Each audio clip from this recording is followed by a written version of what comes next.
Bismillahirrahmanirrahim. Assalamualaikum warahmatullahi wabarakatuh. Selamat datang di Rumah Belajar Pak Guru Rahmat.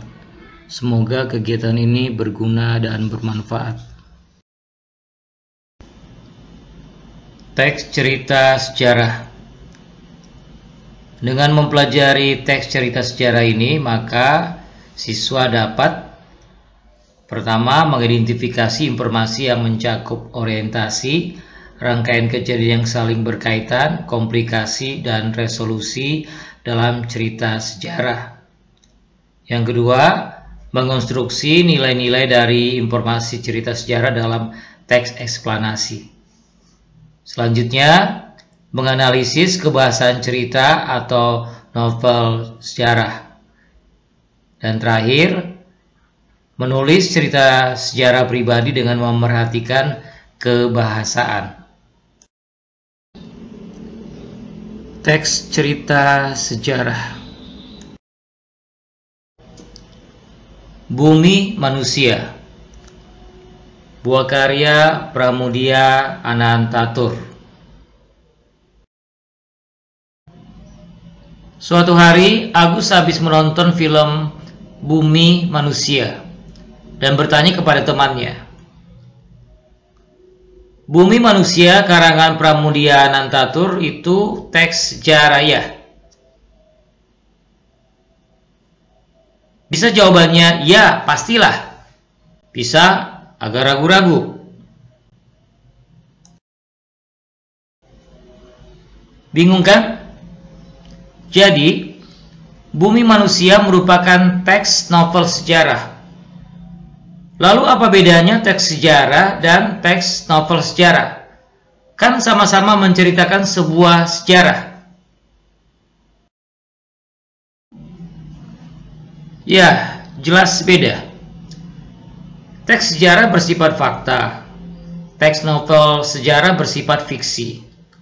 Cerita dalam teks novel sejarah tidak sepenuhnya nyata karena dibumbui imajinasi penulis.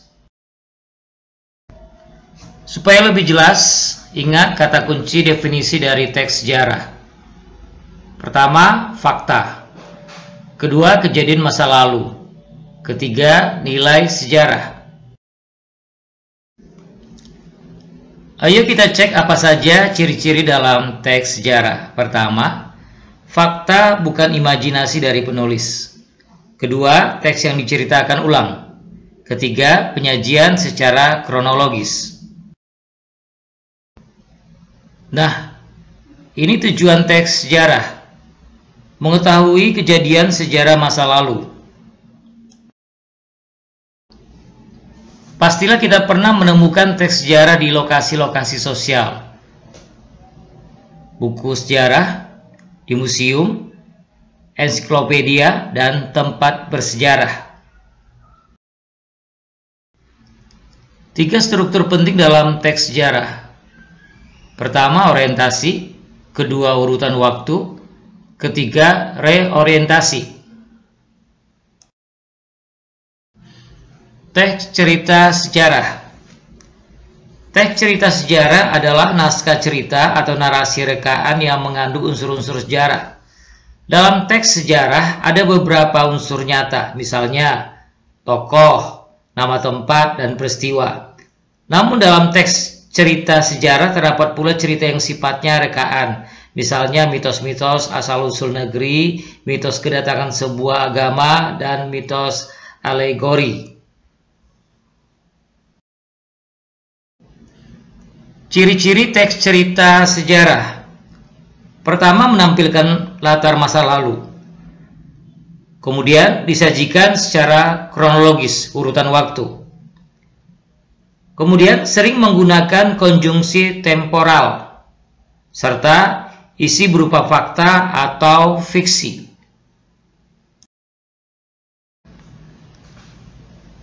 Jenis teks cerita sejarah. Teks cerita sejarah berdasarkan fakta sejarah, serta teks cerita sejarah fiksi.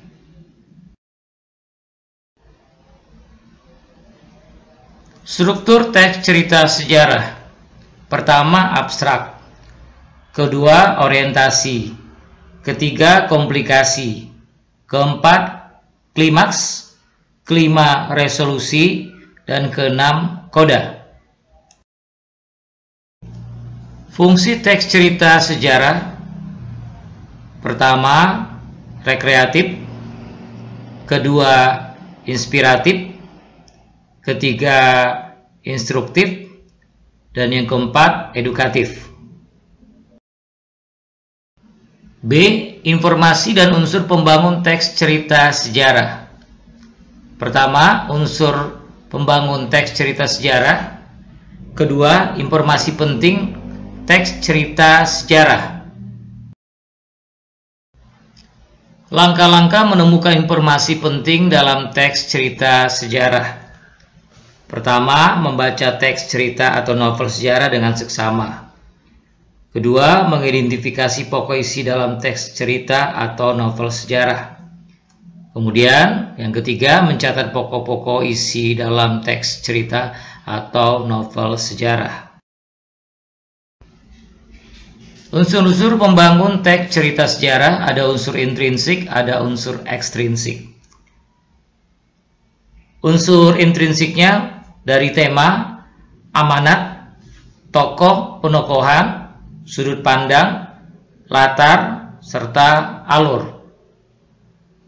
Kemudian unsur ekstrinsiknya, kebesaran pemerintah, corak penceritaan, unsur keagamaan, unsur politik, unsur ekonomi, unsur sosial. C. Nilai-nilai dalam teks cerita sejarah. Pertama, moral. Kedua, kepahlawanan. Ketiga, religius. Keempat, budaya. Kelima, sosial. D. Ciri kebahasaan teks cerita sejarah. Pertama, keterangan. Kedua, kata sifat. Ketiga, bahasa kias. Dan yang keempat adalah majas. E. Penyusunan teks cerita sejarah. Pertama, menyusun teks cerita sejarah. Kedua, menyunting teks cerita sejarah. Menyusun teks cerita sejarah bisa diawali dari wawancara. Kedua, menulis kreatif. Langkah-langkah menyunting teks cerita sejarah. Pertama, membaca keseluruhan naskah teks cerita sejarah. Kedua, mencermati kesalahan penggunaan ejaan, kesalahan penulisan, ataupun tanda baca. Ketiga, memperbaiki kesalahan yang ditemukan dalam naskah teks cerita sejarah yang dibaca. Baik, kita masuk kepada pertanyaan. Bapak ingatkan kepada kamu semuanya untuk mengulang kembali materi yang sudah ditayangkan, kemudian mencatat kata-kata yang sulit, serta mencari arti atau makna yang terkandung dalam kata-kata tersebut. Mohon dikerjakan, ada 5 pertanyaan. Pertama, apa yang dimaksud dengan teks cerita sejarah? Kedua, sifat yang dimiliki teks sejarah bersifat. Ketiga, sifat yang dimiliki teks cerita sejarah bersifat. Keempat, tuliskan unsur pembangun teks cerita sejarah. Kelima, tuliskan nilai-nilai dalam teks cerita sejarah. Mohon dikerjakan dengan baik. Anak-anakku sekalian yang Bapak banggakan, serta ayah bunda yang mendampingi anak-anakku sekalian, perlu anak-anakku ketahui bahwa materi pelajaran ini bisa kalian dapatkan di buku pegangan yang sudah kalian terima seperti pada contoh di sini. Buku pegangan ini pun bisa kalian pakai sebagai buku tambahan. Terima kasih atas perhatiannya. Semoga materi ini berguna dan bermanfaat. Salam sehat selalu, jaga kesehatan. Insya Allah kita akan bertemu dalam kesempatan yang akan datang. Terima kasih. Assalamualaikum warahmatullahi wabarakatuh.